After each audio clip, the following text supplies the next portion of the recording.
Hey guys, this is Mr. Gran, 13.5, the law of sines. In this video, we're going to be drawing ABC triangle diagrams and then also using the law of sines to solve non-right triangles. So here we go with an ABC triangle. The capital A, B, and C are always all the capital letters are always the angles, and then their corresponding lowercase letters are their opposite sides. So if angle A is up in the top here, then, or if angle A is, down here, then its opposite side is a lowercase a.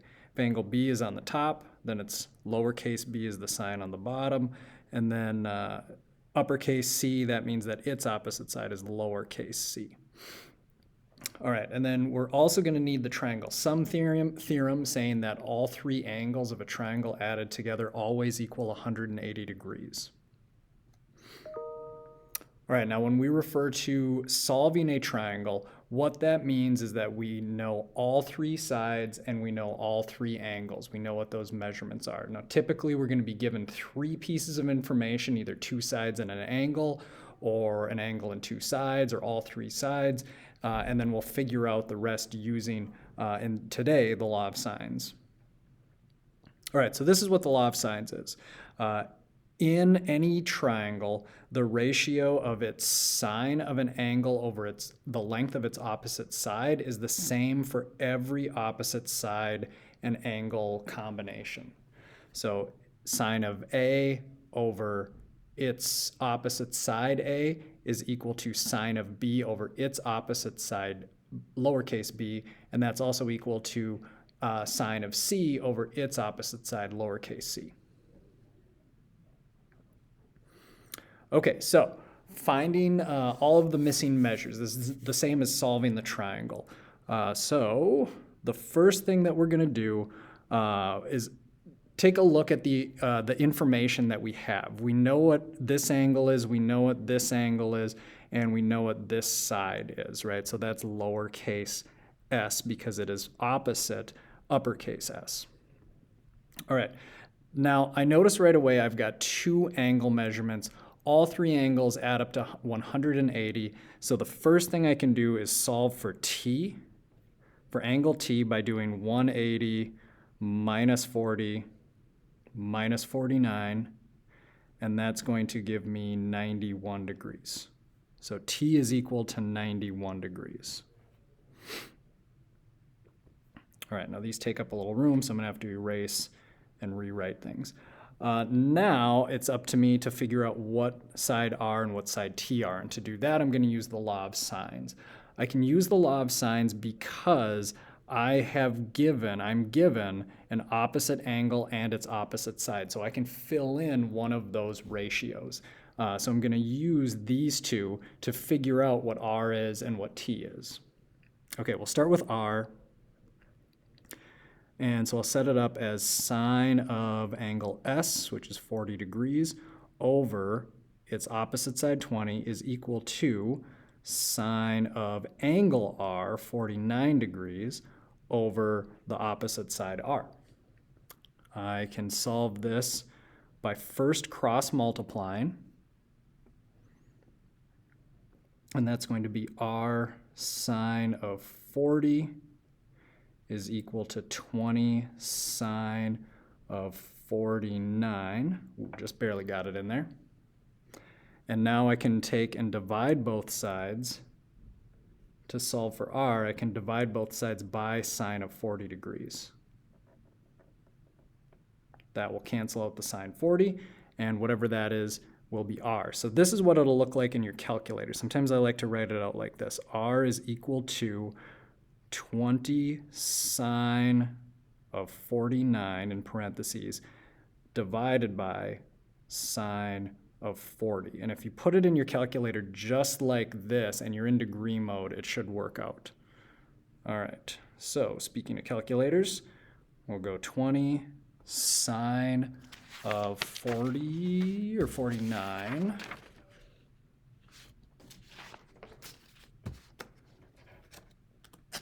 I already forgot what it was.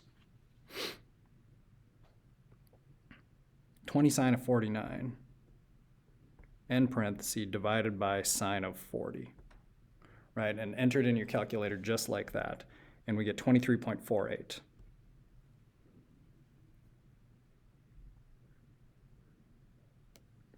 All right, so R is 23.48. All right, now let's take a look at, we'll do the same thing for side T. Now, I have to decide which opposite side and angle am I going to use to find T. I'm going to use S again because I know that this is 40 degrees. I know this is 20. This isn't exactly 23.48, so it's more accurate to use the given information than to use the information that we found. Because we also could have made a little mistake there, and that'll screw up our answer in the end when we try to find T. So if we have the option, let's use the given information because we know for sure that that is accurate. Okay, so sine of 40 over 20 is going to equal sine of T over side T. And then we just solve it the same way. Cross multiply, and that gives us T sine of 40 is equal to 20 sine 91. And again, we will divide both sides by sine of 40.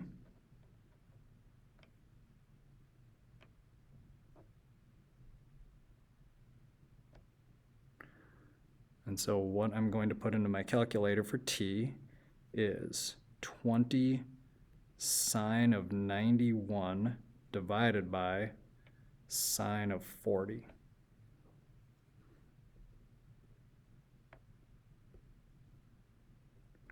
Sine 91 divided by sine 40, just like that. Notice the parentheses, get used to that. You're going to want to be good with your parentheses on this. And 31.11 if we go to 2 decimal places.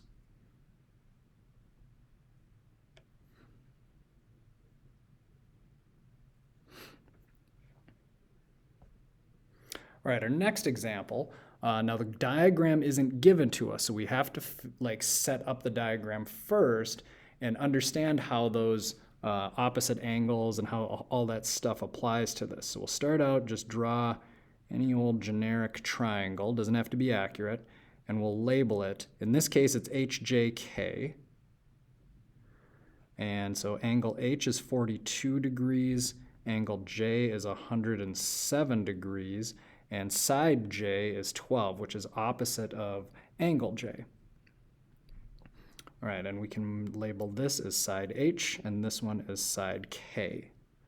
And that 12 is side J. So uppercase are the angles, lowercase the opposite sides. All right, so again, looking at my given information, I've got 2 angles and I've got a side, and 2 of those angles and sides are opposite side angle pairs. So I'm going to use that with the law of sines. But first of all, the first thing I'm actually going to do is subtract from 180, right? If I've got 2 angles, this is easy pickings. K is equal to 180 minus 42 minus 107, and that is 31 degrees.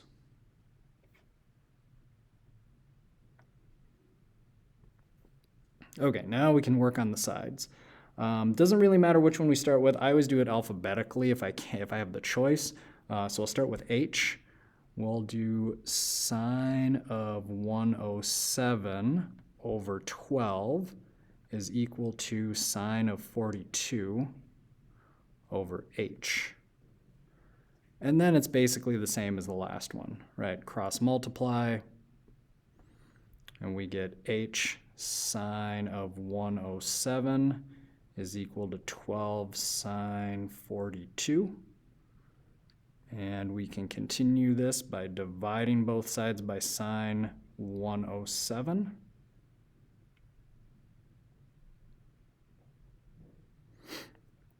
That'll cancel out. And we've got that H is 12 sine of 42 over sine of 107, which in the calculator, 12 sine 42 divided by sine 107, 8.4 if we go to 2 decimal places, 8.40. All right, so H, we'll just call that 8.4. All right, now we'll do the same thing for K. Get rid of all of that. And side K is equal to, we will use sine of 107 over 12, and we'll set that next to sine of angle K, which is 31, over our unknown side K, lowercase k. All right, again, cross multiply, and we get K is equal to, we'll get K times sine of 107 is equal to 12 times sine of 31. And now we can divide both sides by sine 107.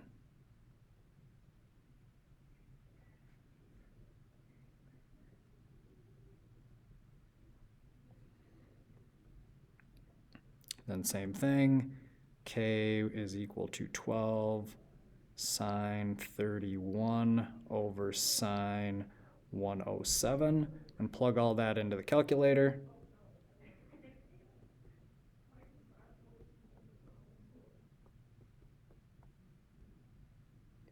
And that is 6.46.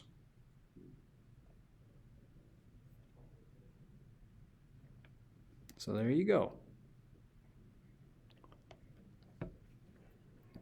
All right, our last two examples, now we're going to use the law of sines for finding a missing angle.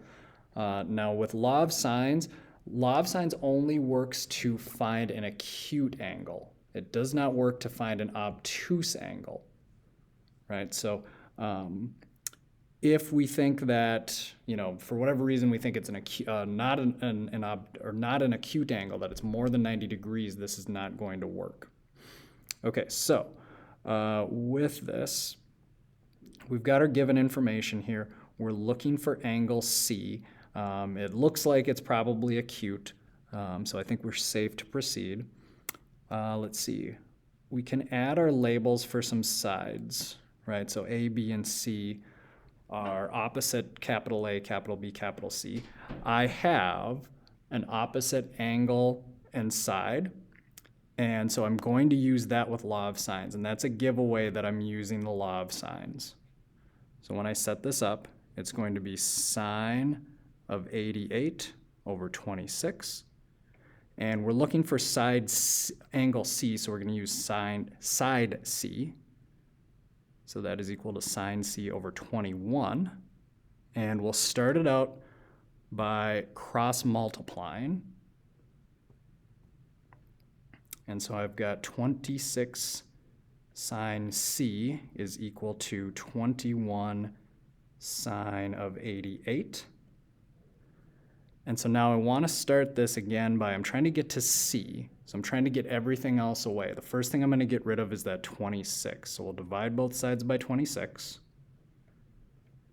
And that's going to give me that sine of C is equal to 21 sine of 88 over 26. And so what I'll actually plug into my calculator if I want to know what C is equal to inverse sine 21 sine 88 divided by 26, like that. Now that looks a little goofy. I'll show you what it looks like in the calculator. So we'll do second sine, and then it was 21 sine 88, end parenthesis, divided by 26. And really pay attention to the parentheses in this one. And we get 53.82 if we go to the nearest hundredth. So 53.82 degrees.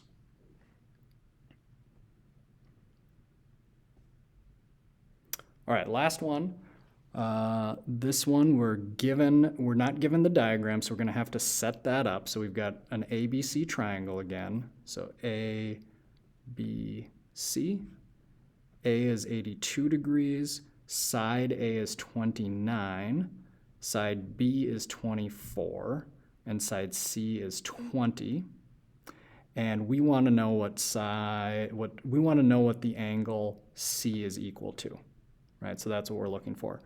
We're going to use the law of sines again, I know, because I have an opposite side angle pair. So anytime you're given that, you know it's a law of sines, that you can use that. Okay, so we'll set this up. Sine of 82 over 29 is equal to sine of C over 20. And we can start by cross multiplying. We get 29 sine of C is equal to 20 sine of 82. We'll divide both sides by 29 to start isolating C, and that gives us that sine of C is equal to 20 sine 82 over 29. And so now I can use inverse sine to find my missing angle. 20 sine of 82 in parentheses divided by 29, and plug it in just like that in the calculator. So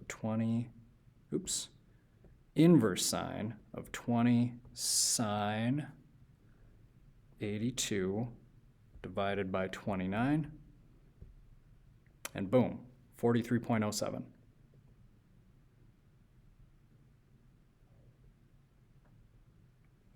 And there you have it.